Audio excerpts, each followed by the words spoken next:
shoes with new boots. For now, many of you will get by with the modified tire track sandals, and that is good. It is a symbol of the creativity with which you fight this fight against the most sophisticated of foes. They have jets, artillery, missiles, rockets. They have all incredible weapons, electronics.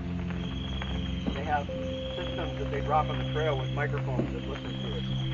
With this sophistication, we, the People's Army of North Vietnam, should not have even a remote chance against this great foe. But in fact, not only do we have a chance, but we are winning. We are defeating the line. We are going to drive them from our country, and we are going to unify the North and the South. One Vietnam! One Vietnam! Vietnam! Do co! Do co! Do co! Do co! You humble me. As I am in your presence, and I know the struggles that you endure, and I know the challenges that you have, I am never, and my political officer, Major Comrade Warren, we speak often of how remarkably amazed we are at your great fight, your great effort. I have here a letter which was written from Tham My Loy. He was Colonel of the 91st Infantry Regiment for the NVA, People's Army of Vietnam. He sadly was killed by a helicopter attack, but his letter, written to General Pham, was recovered and delivered to General Pham. And in the spirit of Tham My Loy, I wish to share his words of wisdom. General Pham, comrades, I hope this letter finds you well and in good spirits. The American flying have recently increased air mobile operations throughout our operational area, and the soldiers that wore the green patch with number 1 have been replaced with the helicopter soldiers from an unidentified unit. Our experience to date has shown the following. The Americans are weak and ineffective. They move through the jungle as if hunting tigers. Their equipment rattles and they talk constantly. It is though they wish to make you aware of their presence and drive you away. It is easy to avoid them by remaining motionless, and we engage them at our choosing.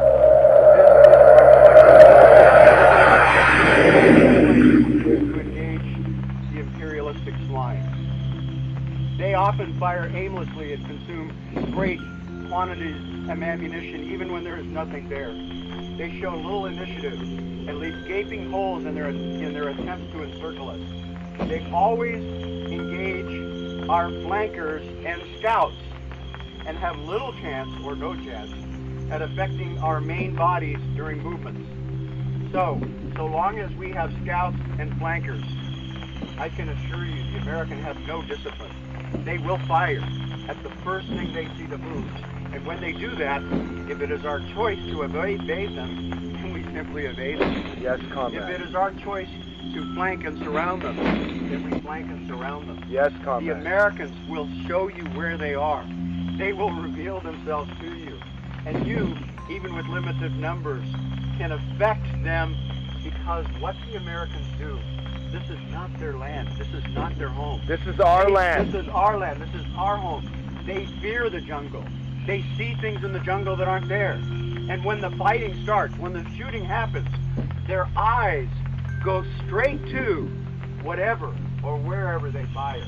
They get a vision that is tunneled, and they see nothing else. So whenever the Americans fire, find their flank, find their rear. They won't know. It will be as though they are blind and oblivious to your movement, provided you move slowly and stealthily. Always strike them from the flank and from the rear. Their hasty encampments do not consist of overhead cover, and they are most vulnerable to sapper attacks. They have moved into this area with some very preliminary phases. Not conventional wire, just casual wire. So their fighting positions are very, very weak and vulnerable. I implore you, This is from Don Meloy, Colonel. I implore you to allow me to step up my aggression and believe with judicious planning and prudent use of our forces that we can isolate and annihilate several of his small base camps and temporary positions. I have sufficient mortars and rocket munitions to support such actions, but humbly request additional munitions, especially 122mm rockets and 82mm mortar rounds. I await your authority and blessing and remain faithfully your servant and the servant of the people, Don Meloy. Comrades, we have delivered to you the mortars and the rockets, and the Americans are weak and vulnerable, and I leave it to you and other units like you to take the fight to them and defeat them. They will get on their helicopters and they will leave, and they will regret the day that they came to the Carlisle Saliango location that we are in. I humbly praise you for your courage, for your hard work. I look forward to the defeat of the Americans. You call. Go! Do call! Do call! Do call! Do call! Do call! Do call! Do call! Do call! Do call! Do call! One Vietnam! One Vietnam! Comrades, I bring you news. I have tonight for you a story from the people's first war of liberation against the French oppressors, written in the memoirs of General Vo Nguyen Giap, hero of Dien Bien Phu and liberator of the Vietnamese people. In his fundamental problems of our war of liberation, the Vietnamese people's war of liberation was a just war, aiming to win back the independence and unity of our country, to bring land to our presence and guarantee them the right to it, and defend the achievements of the August Revolution. That is why it was first and foremost, and continues to be, a people's war. To educate, mobilize, organize, and arm the whole people in order that they might take part in the resistance is the most crucial of objectives. Yes, comrade. As you know, comrades, you have a large mission coming up. Tomorrow night, you will take part in a great assault to throw back the imperialist forces that attempt to invade this area. As we speak, they are building defensive fortifications with great technology and artillery support, but we will defeat them in half before. I read from you. Go! Do! Go! I read from you from General Vo Nguyen Giap's triumph at Dien Bien Phu. But we still had to solve the problem. How should we do it? Strike swiftly and win swiftly, or strike surely? One Vietnam! One Vietnam! I will leave this copy of General Vo Nguyen Giap's book for you all to read, so that you may be enlightened by his wisdom and his tactics. We will strike deliberately, but swiftly and violently to destroy the American enemy. All those who are not members of the party, please see me after. One Vietnam! One Vietnam! Comrades, thank you. We are honored by your visit, and we appreciate, especially in this time of hardness in the rainy season, your kind and helpful words. There will be one victory. Will you honor us in leading the criticism session today? We have not had our criticism session, and I shall begin the criticism session today. Will you honor us by staying? Yes, Comrade Lieutenant Min.